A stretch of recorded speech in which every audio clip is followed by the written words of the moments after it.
the grammar method, because you all are the masters of your own subject. But as Miss told that English language is important for all the subject, because English is the language is the mother of all the subject. If children will not have command on language, yes, he or she cannot do other subjects too, because he has to read that subject, he has to understand, and then only he has to answer. So for that, it is very important to know. Today, all the teachers are here of different subjects. You might be thinking that why I am here. My subject is not English. I am not the language teacher. Actually, we call language teachers, not the English teacher, language teacher. But other teachers should also focus on that. Why? Because this is very important. If student is having good command on language, as I told, he can understand other subject. In maths, problem solving is there. If he will not be able to read that problem solving, how he will solve? He won't be able to do it, because he will not understand the meaning. And for that, language is important. So here, different methods are there. Just a glance we will have. Grammar translation method. In this method, already we know that translation method, this is the traditional method earlier we used to use. In this method, children are taught, first they are taught about their native language or the like Hindi, and then we say that no, the translation of this language is this. And in that way that children learn, like, मैं खाता हूँ. So we ask that, okay, मैं खाता हूँ, how will you translate? Isn't it? So then again you say that मैं सो रहा हूँ, मैं खाता हूँ, मैं सो रहा हूँ. Two different action here. We can see two different action. So मैं खाता हूँ, it goes under which tense? Simple present tense. और मैं सो रहा हूँ, present continuous. So for this, we have to be very sure that the child he is well known about the tenses. Like in class also, you might have seen that whenever you ask, the child is absent yesterday. Okay, he was absent, and then whenever you ask what happened, why you did not come, the very first answer particular child will say, Miss, I am absent. And then again you will say, I am absent. No, I was absent. So this is why? Because the child is not having the tense concept. So traditional method, the translation method is good. It is very good for the beginners. But it is not that effective. I cannot say that no, we should not teach that method. For the beginners, it is required. We have to. But yes. After that, we have direct method. In this method, direct method is just like teaches English directly in English without using the mother tongue. There is no translation over here. It is just like the child learns his or her first language. We all have our own mother tongue, no? There is no translation of that mother tongue. Isn't it? When the child is born and after that the child grows up, and then when he speaks, Appa, Amma, Mama, Mummy, whatever it is, how he learns? He listens and learns. And that's what we want in our school. When we should speak that same thing, the children should listen and learn.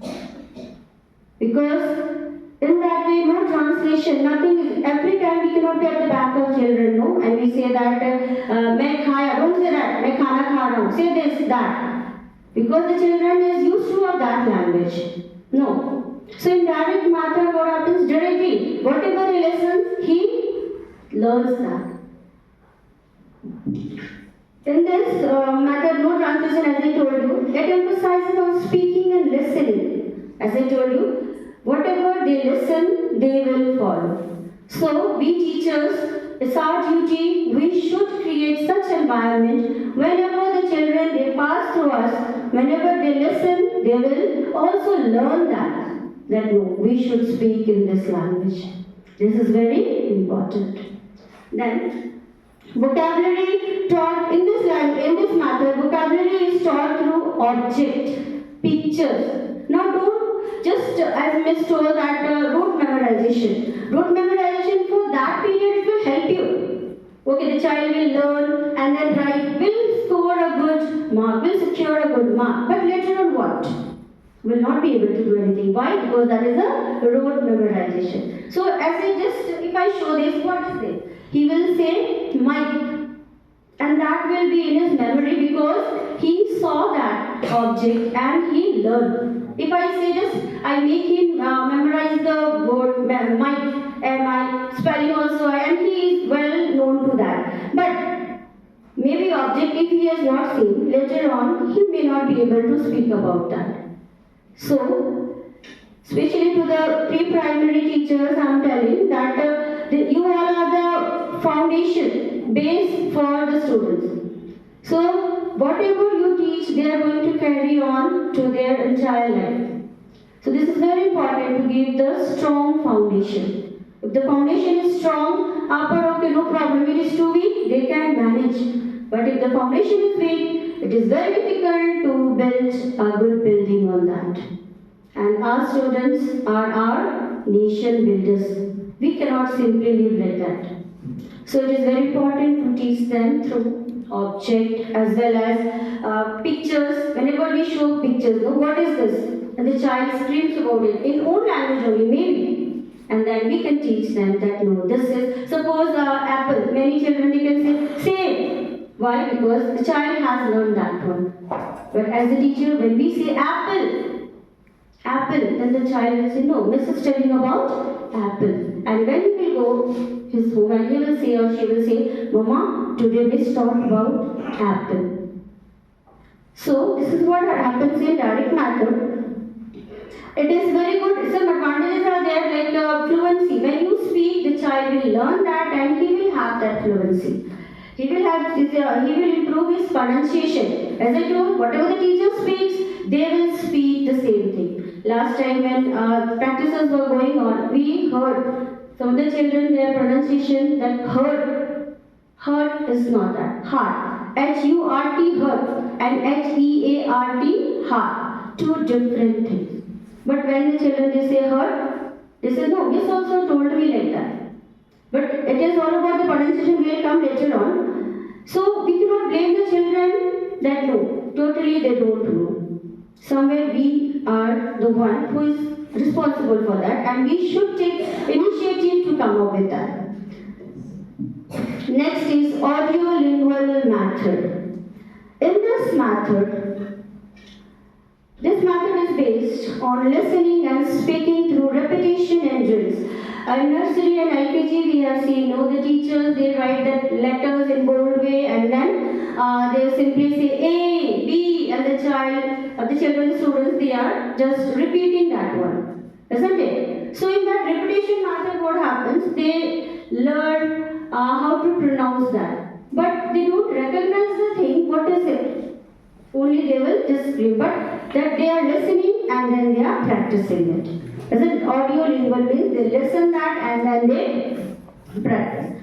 So in this we use like in class 2 or 3, 4 means in middle that we can use dialogues. When we use dialogues, that time like in some of the stories you might have seen that the name of the two person is given and then in that the person. The dialogues are there, hello, how are you? And the other one answers, yes, I am fine. So, when they read that, when they listen that, they try to copy that dialogue. In that way, what will happen? Their vocabulary, their pronunciation will improve. So, somewhere this audio-lingual method is also effective because the children, they learn by listening. We have, like in class 9 and 10, we have ASL. ASL, full form of ASL?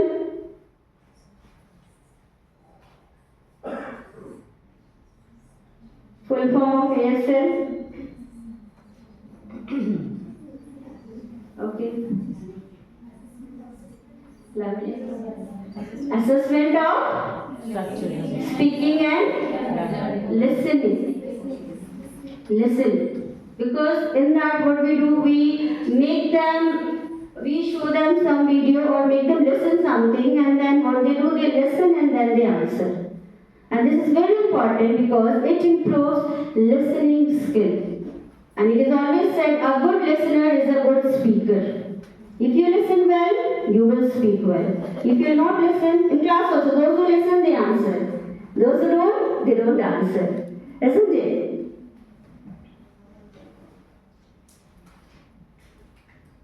So in this audiolingual method, this focuses on creativity. Like if you speak on something, they will just try to imagine. After listening, they will try to imagine, and this enhances their creativity, which is very important nowadays. Rote memorization is now totally finished. It should be, because rote memorization will not it will not enhance your creativity. If you want a healthy classroom in sense, like everyone should answer, so this should be active participation. And this can be one of the methods through which we can have our class quite active. Quite active means not noisy class, but everyone should participate in that. Isn't it? Like if I ask one question to a particular student, he is only going to ask. But if I say, listen all of you, so everyone will listen, that maybe I may be the one to be asked. Now if I say, I can ask anyone, so everyone will let us listen now. This is going to ask something to me. So that is how we can say the class becomes, it focuses on creativity, and the student becomes active participants. Now next method is communicative language teaching, CLT. CLT focuses on using English for real communication rather than memorizing. This is student-centered learning. Nowadays, we have seen our classes student-centered learning only. Earlier it was when the teacher used to say and the student used to listen. But now it is vice versa. The student speaks and the teacher has to listen. If you will not listen, the student will be either out of the box or will not take interest at all in the class. So, I'm not telling that the class should be very noisy, the class should be in that way only we can say that yes, everyone is listening. No. But each teacher should be listening to each and every child in the class. There are some students who always sit back or wanted to be aside, quite shy or doesn't want to come up. Now in that case, the teacher's duty, as we do, I'm not telling this repeatedly, we have listened also in our programs that the teacher goes there and talks. But sometimes what happens, though the teacher goes, but the student never comes up. Why? Because the student is not quite comfortable with the teacher. And in that case, the children say, no, I'm okay. The particular child, whomever the teacher goes and approaches and says something, will say, no, I'm okay, it's okay. But something is there which is still hidden. Inside that child. So we all have to think about that. We have to see those type of students, especially those who speak well and those who never speak. Make them speak. Call them ahead. Though they speak wrong, no problem. Tell them, I am there for you. And they will surely be they will be quite comfortable to you and they will speak to you. Then, in this way, in this method, this develops confidence. Because see, recently we saw I was in the anchoring group and I saw students quite good. Someone was okay, someone was they could not speak properly. But still, what was the most important thing was to build the confidence. Once the child is confident, will speak. That's true. So, the very important thing is to build the confidence among the children. Whichever subject you are teaching, no matter. But try to build the confidence. Confidence cannot be the pampered, beta you do this, beta you do that, not that. But confidence should be built in such a way that the child should think that, oh, yes, I can do. I can do and I will do. These two mantra, no, it enhances everyone's skills or it encourages everyone, you can say. So this is very important for our children. It also encourages real communication, which is very important. Communication. Without communication, it is very difficult to understand each other, or it is very difficult to know the thing what is going on. No. Unless and until the child, that particular child will not communicate with you, how will you know the problem? Will you be able to know? No. So in this method, we just in this method, what we do, we try to speak to the children, and this improves the speaking skill. Once you are very good in speaking, you see the child, that particular child will come up.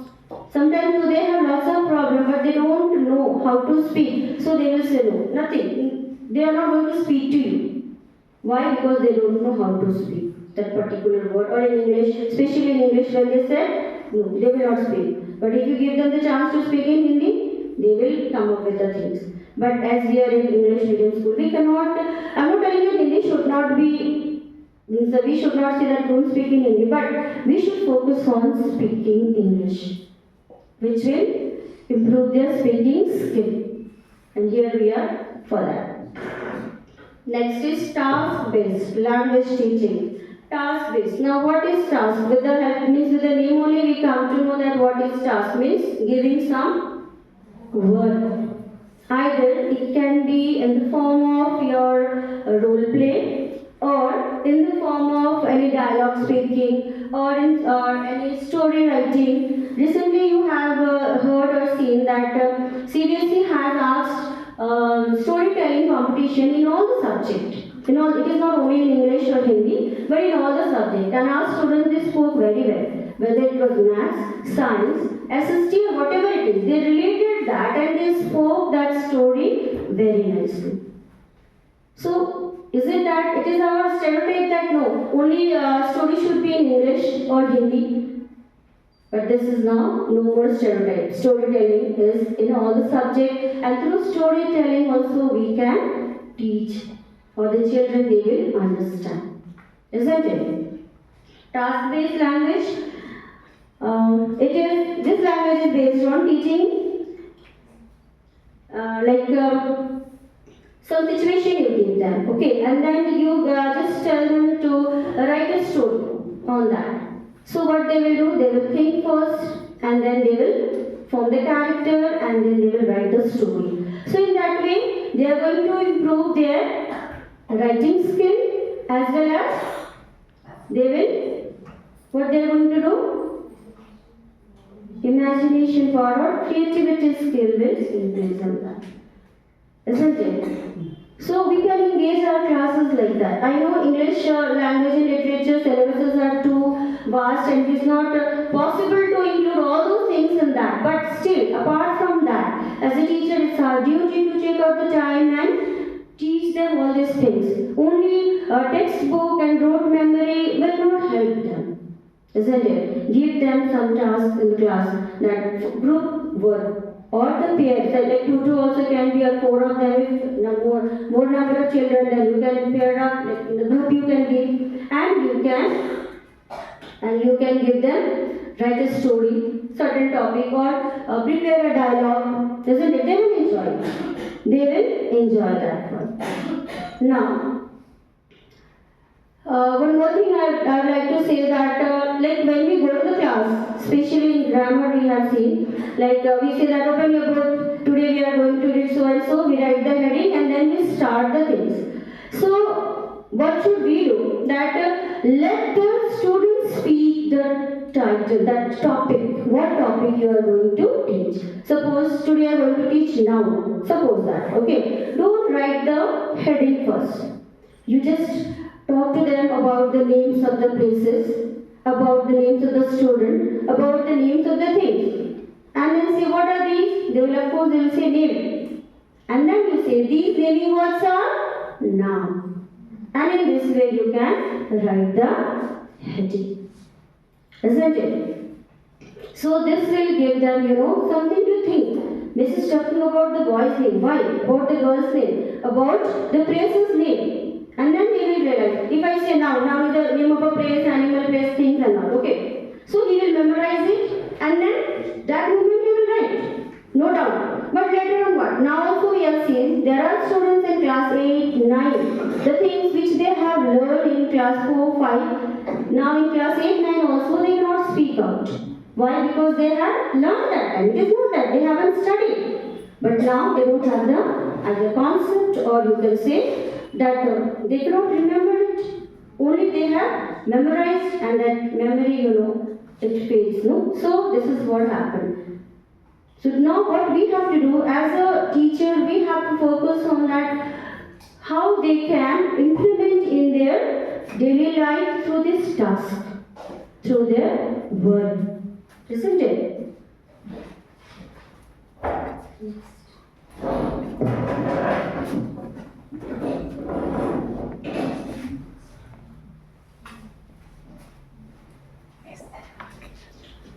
Different pronunciation aspects. This is one of the important things. Phonetic sound.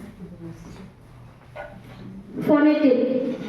So, as we have taught our children A, B, C, D, isn't it? A, B, C, D. So now with A, we have got so many pronunciation. All, apple, isn't it? So the children get confused in that. So with this, we can just see one video and then just we will move forward.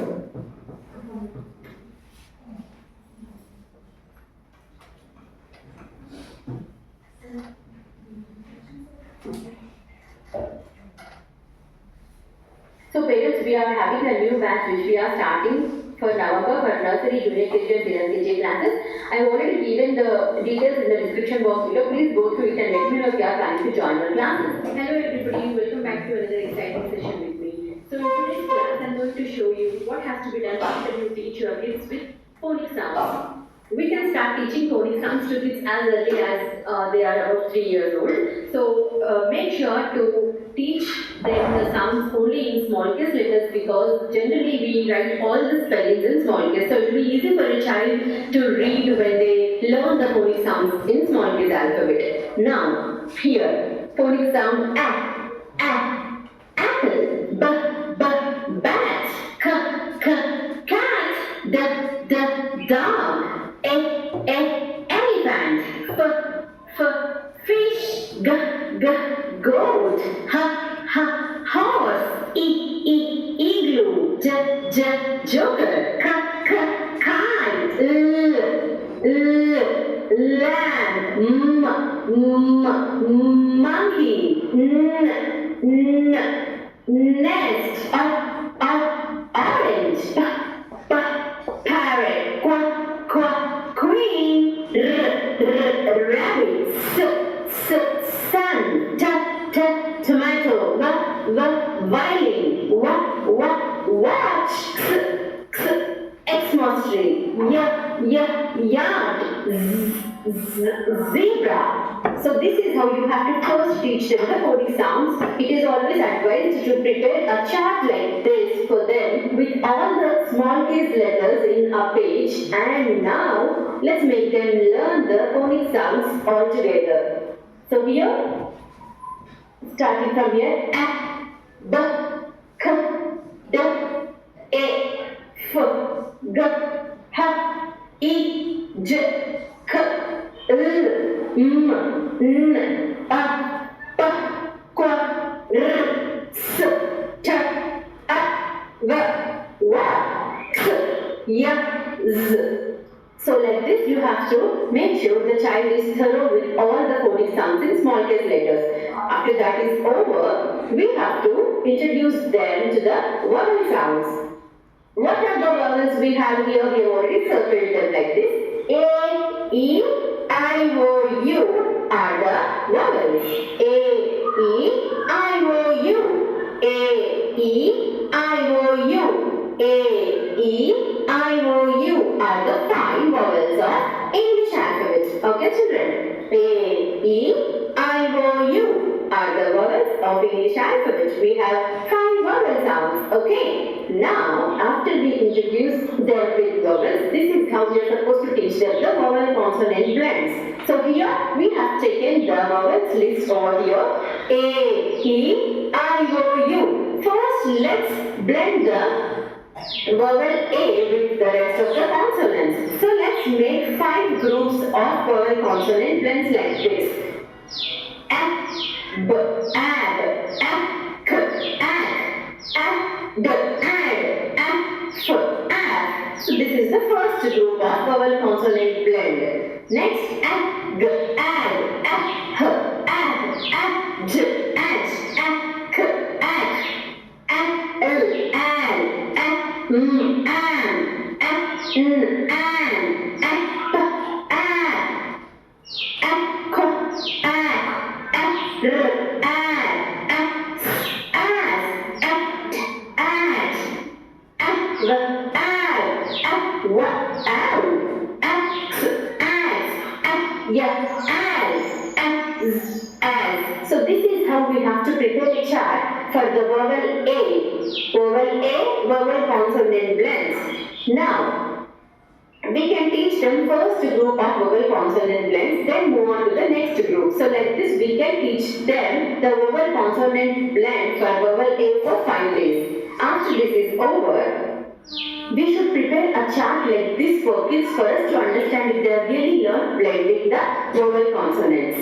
Now, in the third stage, the child should directly read this. Just in case if they are not able to read this, then they have to go back and decode and learn it here. So let me show you how it is. If you observe here in this chart, we have not written any vowel blend. This is all vowel consonant blends only. We don't have A plus E, A plus I and all. Okay. So now let the child directly read this because they have already learned how to blend it in this chart. Okay. Now the child should directly point his finger over here and read it like this. Add. They should not segment it and read anymore. So here is a very important tip that you should keep in mind while teaching phonics to young ones. That is, we should not break and read for them because they know the phonic sound individually. They know it is A, they know this is B, but they don't know what it means when they blend and read together. So we have to teach them like this. Ab. So you have to stretch it, lengthen it and read, and that is when they will learn to blend the sounds automatically. Otherwise, they will learn the sounds individually but they will not be able to blend it. So, ab, ak.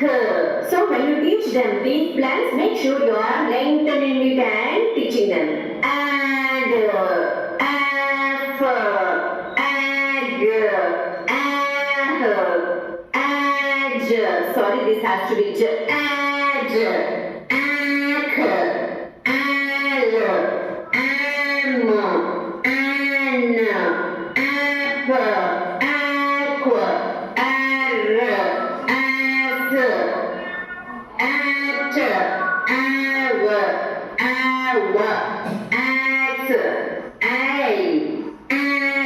So here is the list of vowel consonant blend for the vowel A. So now once the child is thorough with all the vowel consonant blends of vowel A, then it's time to move on to the next vowel E. Again you have to group the vowel E with the rest of the consonants and make it into 5 groups like this. What is this? E. E says E. The phonic sound of letter E is E as in egg, E as in elephant. Okay, now let's try and blend this letter E with the rest of the consonants. E, B, E, K, E, D, E, F, E, G, E, H, E, J, E, K.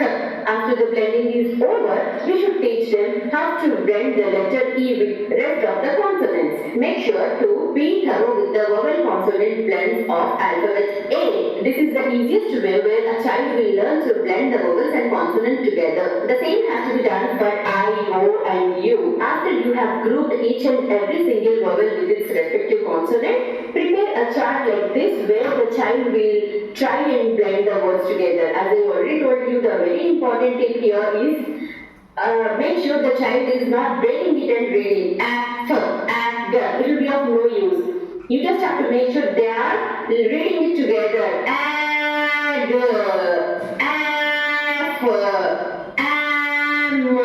That is when they will also hear the sound. When they are reading by their own, they will listen to the sound and they will understand the blending as well. Okay? This is the very important tip that you should keep in mind. For example, just in case we are teaching them the spelling of, so here I am asking you very importantly to read it like a tune. Listen here. Just in case if the child is already aware of all the phonic sounds, k, a, b. When you ask them to read this, the child will only end up reading it as k, a, b. But he actually doesn't understand what it says. So, when you tune it and read as I asked you, this is a very important tip of phonics. When you tune it and read like this, k, a, b. So, the child is already hearing to the sound it makes. K, a, b, cab, cab, cab. So, let's try the same with some other words. For example, here, at. So they are already listening to the sat, sat, at, sat, cab, cab. So this is how they will learn to listen to the sounds and they understand it quickly what it means. So it is very important for you all to understand that you have to tune it and read the sounds. You should not break them. Okay? So hope this class is really helpful for you. So make sure the child is able to blend the vowel consonant with letter A first. In my next class I'll come up with the letter E. So meanwhile, stay tuned to my channel. There are many videos here coming up for you with respect to phonics and many other classes. So, and if you are planning to join our classes, I've already given the details in the description box below. I'll see you again in the next class. Till then, take care. Bye. Have a nice day. So parents, we are having a new batch with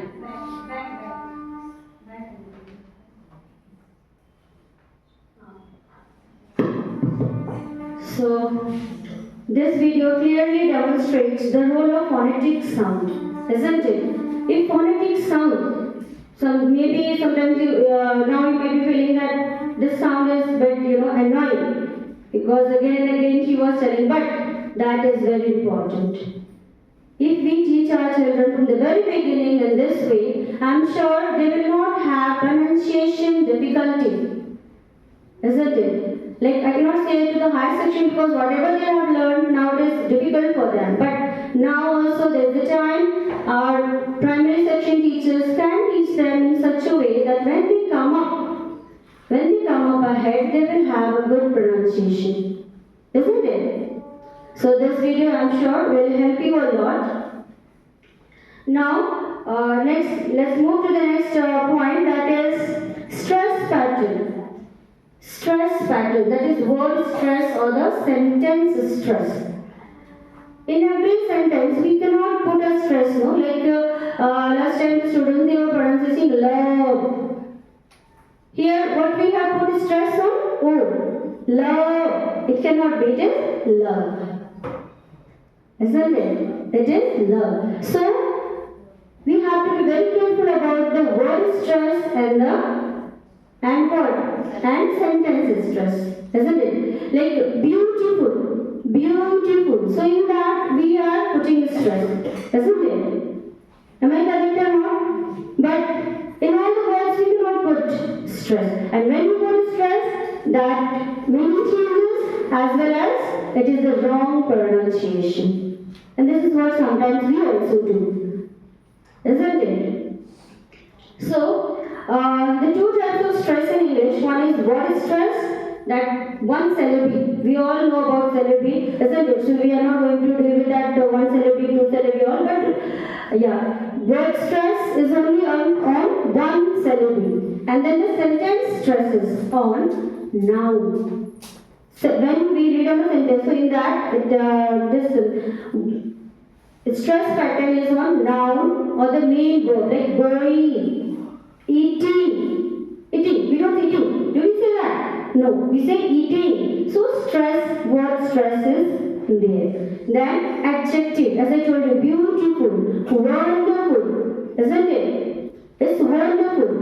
So that this word stress is on that. But we don't put stress on the articles. Have you heard the, no. Because we don't put stress on the articles. Then there's no stress on preposition. On, below, no, it's on, below, above. Yes or no? So no stress on such words. Then auxiliary verbs like is, he is. We don't say that. He is. Isn't it? Yes or no? Yes. I know you all know, but still we have to know. And then pronoun, of course, we cannot say she is there. She is there. He is coming. He. We don't put stress on that. So these are the words we don't put stress. And when you have proper word stress, then you will have your pronunciation will be proper. And once your pronunciation is good, of course, your speaking will be good. And the students will learn that only. Isn't it? So, stress pattern is the rhythm of English speech. It gives lift to the language and makes communication effective. Like English, we have heard many people, those who are people from Bengal, or those who are Bengali accent, when they speak English, you might have heard their accent, how they speak. We are here, isn't it? So why they speak like that? Because the accent is like that. No, but exactly pronunciation is not. We are here, isn't it? So now next is intonation. Intonation is also very important in speaking, like in pronunciation, because it has got rising and falling tone. We cannot speak in the similar tone every day. Yes or no? If you speak in a similar tone, it means we will be confused. What am I talking? When there are polite note. When we talk on the polite note, we cannot write, please come here. That is not the polite note, no? Isn't it? So we have to think about our pronunciation, that is our rising and falling tone. Please come here. No, please come here. So that shows our politeness, isn't it? So when we order, go there, it's okay. But if you are ordering, go there. That time, do you think that your tone goes with the situation? No. Isn't it? So, intonation refers to the rise and fall of the voice while speaking sentences. It shows whether a sentence is a statement, question, command, request, or expression of feeling. Like if you are asking question, so your tone should be in that way. What are you doing? Your expression and your tone should go together. Isn't it? Yes or no? When you are feeling your expression, you cannot feel your expression in the question form, no? When you saw something very beautiful, wow, what a beautiful flower. Instead of that, if you speak in that question tone, how it will look? Will you be able to understand what the speaker wants to speak exactly? No. So this intonation is very important. Types of intonation. We have one that falling intonation and one is rising intonation. Falling intonation is used in statements, commands, WH questions. Okay, whereas rising intonation is used in yes or no questions. Are you here? Our tone rises. Are you okay? Our tone rises. Isn't it? So when you ask yes or no question, in that we use rising intonation. Then so intonation helps learners to speak English clearly, naturally and confidently. So this is very important, isn't it? Now we will move to the next video. In that you will see that how the two alphabets are blended together, and then though the pronunciation is same, but meaning is different. So